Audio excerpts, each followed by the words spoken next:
కైవల్య పదమీయగా శ్రీకాళహస్తీశ్వరా హర హర కరుణించి నన్ను బ్రోవరా దేవర కైవల్య పదమీయరా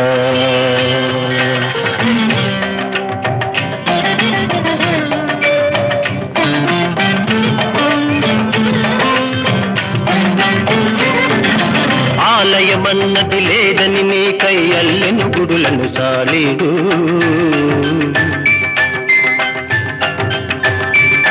ఆ భక్తుడు నీవు సంశోధించ అగ్ని పరీక్షను పొందాడు